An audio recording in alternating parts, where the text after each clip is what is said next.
गृहमन्त्रीको राजीनामा माग्दै प्रतिपक्षी सांसदको नाराबाजी, आज पनि संसद अवरोध। पत्रकार दिलभूषण पाठक विरुद्ध पक्राउ पूर्जी जारी। जेएनजीको पहिलो रोजाइको नेता बने बालेन शाह, अरु कति लोकप्रिय। त्रिवीमा तोडफोड गरेको आरोपमा पक्राउ परेका विरुद्ध अभद्र मुद्दा 5 दिन म्याद थप। प्रतिनिधि सभामा विपक्षीको नारा, मानव तस्करलाई कारबाही गर। पीएस गुरुङ भन्छम एमालेको झोले अभियानको गलत प्रचार भयो। काठमाडौँका प्रमुख प्रशासकीय अधिकृत सहित 7 जना विरुद्ध भ्रष्टाचारको मुद्दा दायर। भिजिट भिसा प्रकरणको छलफलमा एमाले कांग्रेससँगै छ भन्दै योगेश भट्टराईको भनाई। भिजिट भिसाको विषय यतिकै छाड्ने कुरा हुँदैन भन्दै सुविता गौतमको आह्वान। चुनावै नचाहने ओली प्रचण्डलाई युवा संगठनको ठाडो चुनौती। पोखरामा 2वटा प्याराग्लाइडिङ दुर्घटना, यसबारे ठूलो खबर। सरकार जिम्मेवारी पूर्वक प्रस्तुत भए सदनको गतिरोध अन्त्य हुन्छ भन्दै वर्षमानपुरको भनाई। संसदको गतिरोध खुलाउन 2 बुँदे सहमतिको ड्राफ्ट तयार। जेएनजीको मत, देशको अवस्था बदल्न व्यवस्था फेर्न भन्दा नेताहरू सुध्रिनुपर्छ। पतञ्जलि प्रकरण, स्वामी रामदेव र आचार्य बालकृष्णलाई अख्तियारले किन चलाएन मुद्दा, यसबारे ठूलो खबर।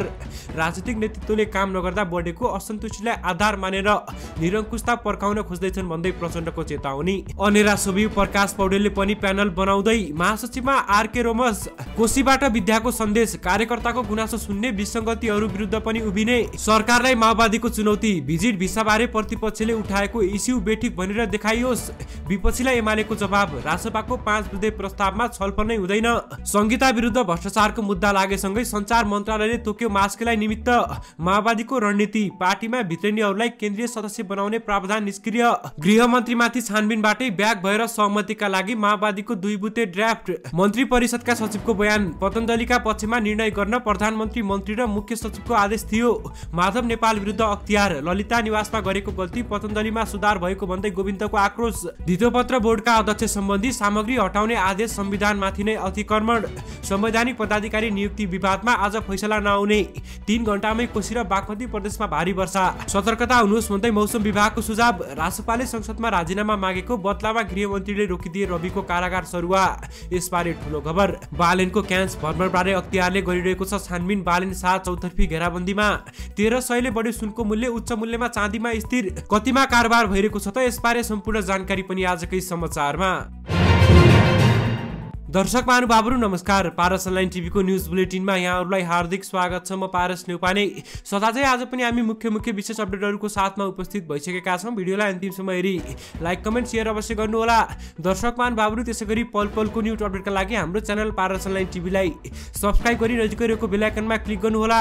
कहाँबाट हेर्दै हुनुहुन्छ नि, के कस्तो लाग्दैछ आफ्ना कुराहरू तलको कमेन्ट बक्समा कमेन्ट गर्नुहोला।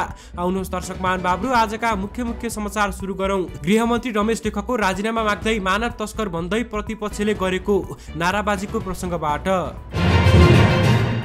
दर्शक महानुभावहरू, प्रतिनिधि सभामा प्रतिपक्षी दलका सांसदहरूले नारा लगाएका छन्। भिजिट भिसा प्रकरणमा गृहमन्त्री रमेश लेखकको राजीनामा तथा छानबिनका लागि संसदीय समिति वा न्यायिक आयोग बनाउने माग गर्दै जेठ 13 गतेबाट अवरोध गर्दै आएका विपक्षीले आज पनि संसद अवरोध गरिरहेका छन्। बैठक अवरोधका लागि उठाएका प्रतिपक्षी दलका सांसदहरूले मानव तस्करलाई कारबाही गर भन्ने नारा लगाइरहेका हुन् भन्दै बताइएको छ भने सभामुख देवराज घिमिरेले माइक नदिए पनि सांसदहरूले मानव तस्करलाई कारबाही गर भन्ने नारा लगाएको सुनिरहेको बताएको छ भने नाराको सुरुवात राष्ट्रिय स्वतन्त्र पार्टीकी सांसद दय सुमना श्रेष्ठ र हरि ढकालले पालो गरिरहेका छन् भन्दै बताइएको छ। त्यससँगै गृहमन्त्रीको राजीनामा दे भन्ने नारा पनि प्रतिपक्षीहरूले लगाइरहेका छन्। अहिलेसम्म पनि संसद अवरोध भइरहेको छ भन्दै बताइएको छ भने यसबीचै प्रतिनिधि सभामा बैठक बिहिबार 29 गते दिनको 3 बजेसम्मका लागि स्थगित समेत भएको बताइएको हो।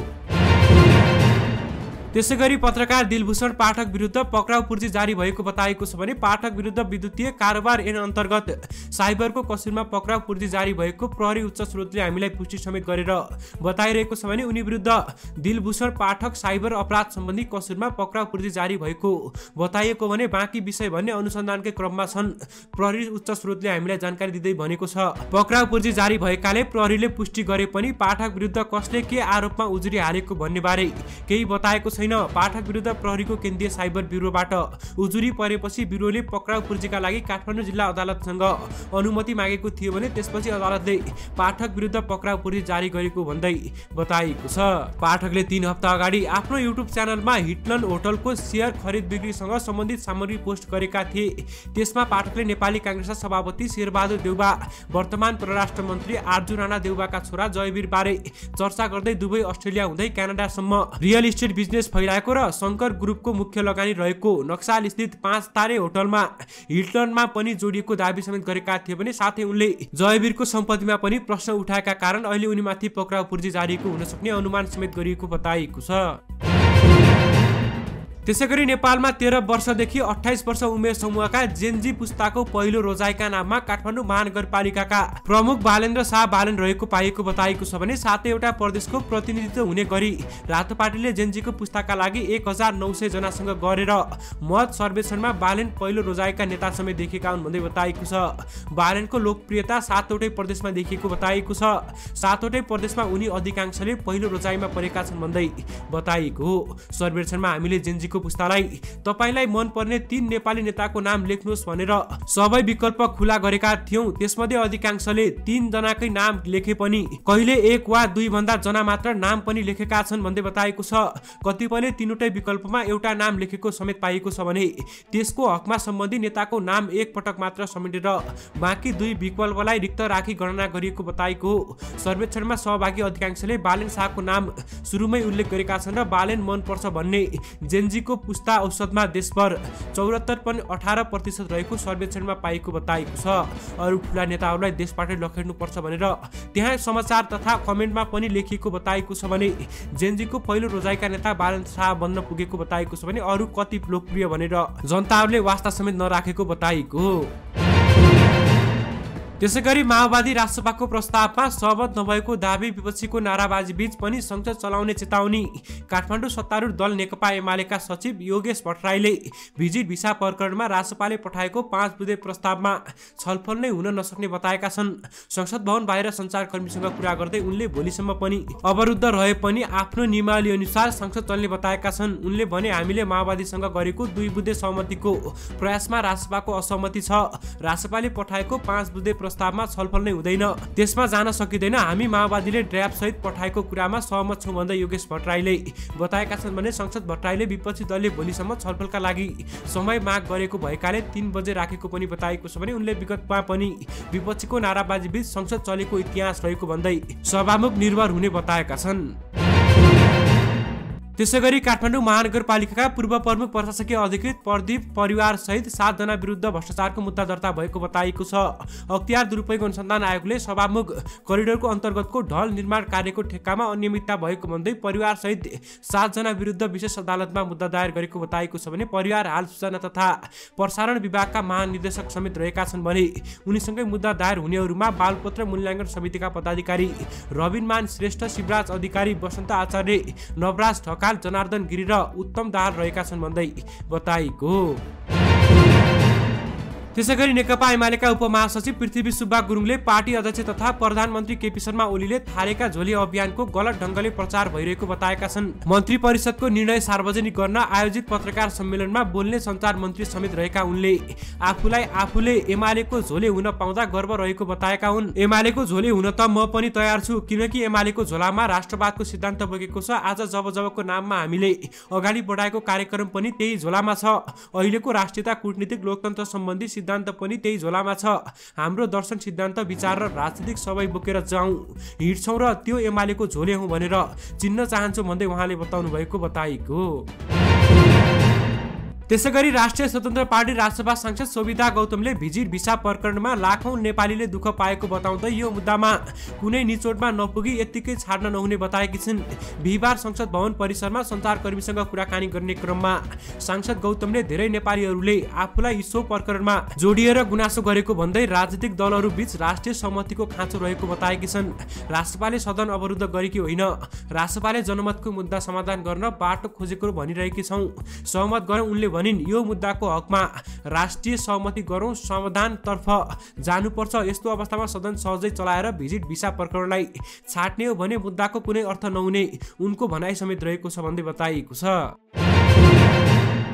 त्यसैगरी काठमाडौँ महानगरपालिकाका मेयर बालेन्द्र शाहको फ्रान्सेली पेरिसमा भएको 77औं क्यान्स फिल्म फेस्टिभलमा भ्रमणबारे अख्तियार दुरुपयोग अनुसन्धान आयोगले छानबिन गरिरहेका बेला केपी शर्मा ओलीले उनीमाथि चौतर्फी घेराबन्दी हालिरहेको बताएको छ भने आयोगको स्रोतका अनुसार मेयर र उनका सचिवालयका सदस्य वैदेशिक भ्रमणका क्रममा भएको खर्चबारे प्रश्न उठाउँदै उजुरी परेपछि यसबारे प्रारम्भिक छानबिन गरिएको थियो भने त्यस क्रममा थप कैफियत देखिएपछि अनुसन्धान अघि बढाइएको आयोगका एक अधिकारीले बताएका छन् भने केपी शर्मा ओलीले यस प्रकरणमा आफ्नो ध्यान आकर्षण गराएर बालेन शाहलाई यस प्रकरणमा फसाउने ठूलो चलखेल गरिरहेको पनि बताइएको छ। केपी शर्मा ओलीको चौतर्फी घेराबन्दीमा यति बेला बालेन शाह रहेको समेत बताइएको। त्यसैगरी राष्ट्रिय स्वतन्त्र पार्टीका सभापति रवि लामिछानेलाई रूपन्देही कारागारबाट दिल्ली बजार सार्ने योजना पनि आज पनि तत्कालका लागि रोकिएको बताएको छ। लामिछानेले सरुवा माग गर्दै अदालत र जिल्ला प्रशासन कार्यालयबाट अनुमति लिइसकेको भए पनि गृहमन्त्रीको निर्देशनमा कारागार व्यवस्था विभागले सरुवा निर्णय रोकेको बताएको छ भने राष्ट्रिय स्वतन्त्र पार्टीका अहिले ठूला नेताहरूले गृहमन्त्री रमेश लेखकको राजीनामा माग गर्दै संसद अवरोध गर्दै आएका कारण गृहमन्त्री रमेश लेखकले रिसमा आएर उनीमाथि कारागार व्यवस्थापन विभागले सरुवा गरेको निर्णय समेत निकालेको बताएका छन्।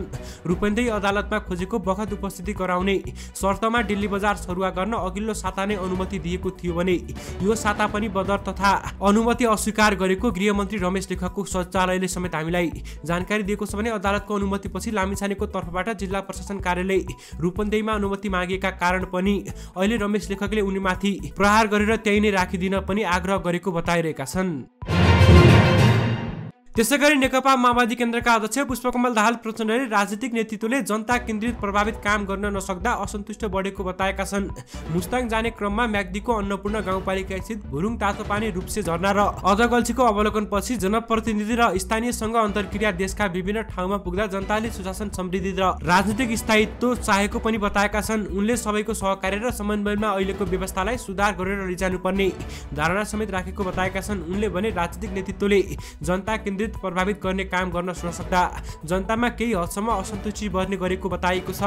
जनताको असन्तुष्टिलाई आधार मानेर केही तत्त्व मुलुकलाई पुनः निरङ्कुशतातर्फ फर्काउन खोजिरहेका छन्। यसका विरुद्ध सबै गणतन्त्र पक्षका एकजुट हुनु जरुरी रहेको समेत बताइरहेका छन्। त्यसैगरी पतञ्जलि जग्गा हिनामिना प्रकरणमा अख्तियार दुरुपयोग अनुसन्धान आयोगले गत बिहिबार पूर्व प्रधानमन्त्री माधव कुमार नेपाल सहित 93 जना विरुद्ध मुद्दा चलाए। लगत्तै यसै क्रममा पतञ्जलि कम्पनीका संस्थापक सदस्य शालिग्राम सिंह विरुद्ध पनि मुद्दा चलाइएको बताइएको भने तर कम्पनीका संस्थापक सदस्य स्वामी रामदेव र आचार्य बालकृष्ण सहित राजेन्द्र दास र राजेन्द्र सिंहलाई भने मुद्दा नचलाउने निर्णय अख्तियारले गरेको बताइएको। मुद्दा चल्ने सिंह नेपाली नागरिक रहेकामा स्वामी रामदेव सहित अन्य 4 भारतीय नागरिक हुन्। भ्रष्टाचार जन्य कसुरमा अपराध संलग्न रहेको पुष्टि हुने प्रमाणको अभाव रहेकाले उनीहरू विरुद्ध पनि केही गर्न नपर्ने निष्कर्ष अख्तियारले निकालेको छ भन्दै बताएको छ भने अख्तियारले विशेष अदालतमा दायर गरेको अभियोग पत्र अनुसार स्वामी रामदेव सहित संस्थापक 4 जना सदस्य विरुद्ध मुद्दा नचलाउन अख्तियारले निम्न आधार समेत दिएको बताइएको छ। त्यसैगरी नेकपा एमालेको विद्यार्थी संगठन अनिरा सोभिको अधिवेशनमा अध्यक्ष मण्डलको नयाँ नेतृत्व घोषणा गरिएको बताएको छ भने पार्टी नेतृत्वकै ग्रीन सिग्नलमा गरिएको उक्त घोषणा विद्यार्थीहरूको तत्काल खारेज गरिदिएको बताएको छ भने अध्यक्ष मण्डलको घोषणा नमानेर निर्वाचनबाटै आफ्नो नेतृत्व छान्ने भनेर विद्यार्थीहरूले नाराबाजी गरेपछि चुनेर नेता छान्ने आफ्नो निर्णयबाट अध्यक्ष मण्डल छिनभरमै पछि हट्यो। निर्वाचनका कार्यतालिकाका सार्वजनिक भयो। अन्ततः अनिरा सोभिको कार्यतालिकाले भोट गरेर नेतृत्व छान्ने तयारीमा रहेको बताएको छ भने विशेष गरी चुनाव नचाहने ओली प्रचण्डले युवा विद्यार्थीको ठाडो चुनौती समेत रहेको बताइएको। साथै कीर्तिपुरमा जारी अनिरा सोभिको 24औं राष्ट्रिय सम्मेलनको नेतृत्व चयन प्रक्रिया ढिला गरी चलिरहेको बताएको छ भने हिजो साँझ दर्ता भएको जिम्मेवारीहरूको नामावली प्रकाशन अहिलेसम्म पनि गरिएको छैन। जबकि आज बिहान 8 बजेदेखि मतदान हुने तालिकामा प्रकाशित भएको थियो भन्दै बताएको छ भने स्रोतका अनुसार उम्मेदवारी दर्ता भए पनि अझै पनि सर्वसम्मतिको प्रयत्न गर्न निर्वाचन प्रक्रिया अगाडि नबढाएको बताएको छ भने तर अध्यक्ष पदमा उम्मेदवारी दिएका प्रकाश पौडेल र सुजन कडारिया दुवैले दाबी छाडेका छैनन् भन्दै बताएको छ।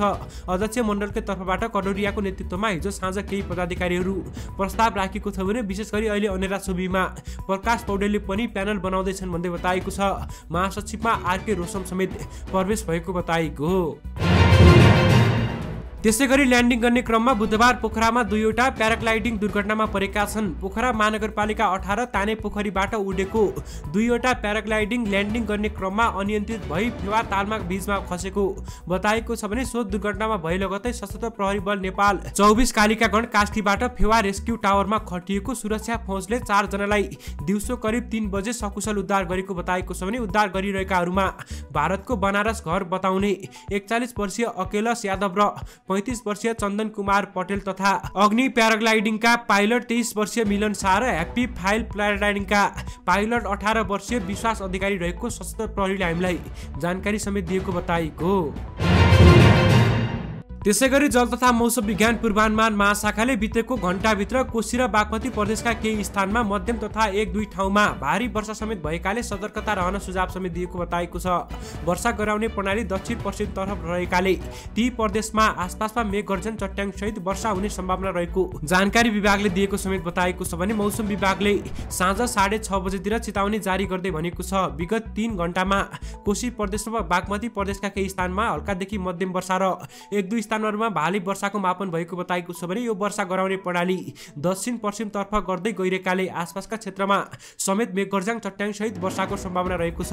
गण्डकी र सुदूरपश्चिम प्रदेशका 1-2 स्थानहरूमा समेत हल्का वर्षा भएको र बाँकी स्थानमा समेत बदलीको क्रम बढ्दै गएकाले हुन सक्ने सम्भावना रहेकाले आवश्यकता सतर्कता अपनाउन पनि हार्दिक अनुरोध गरेको छ भन्दै पूर्वानुमान महाशाखाले जनाएको छ। त्यसैगरी आज सुनको भाउ तोलामा 1300 रुपियाँले बढेको बताएको छ भने नेपाल सुनचाँदी व्यवसायी महासंघले दिएको यस दिनका लागि भाउ प्रति तोला 1,91,300 रुपियाँले तोकेको बताएको छ।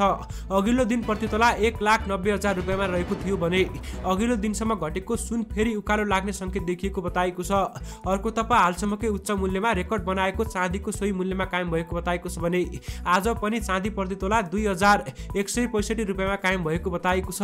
अघिल्लो दिन पनि यही मूल्यमा चाँदीको कारोबार भएको थियो भन्दै नेपाल सुनचाँदी व्यवसायी महासंघले जनाएको हो। दर्शक महानुभावहरू यससँगै आजका मुख्य समाचारहरू तपाईहरुमाझ राखिसकेका छौं। फेरि पनि मुख्य विशेष अपडेटहरुको साथमा उपस्थित हुने नै छौं।